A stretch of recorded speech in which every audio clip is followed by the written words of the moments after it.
বাজারে দাঁড়িয়ে মাছ কাটার দৃশ্যটাই আলাদা। মাছের ছটফটানি আর বিক্রেতার হাঁকডাক, জীবনের ছোট্ট ছোট্ট যুদ্ধ যেন।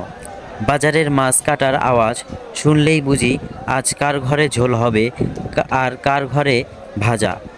যে মাছ সকালে বাজারে ছটফট করতো, বিকালে সে আমার থালার রাজা। এটাই তো জীবন।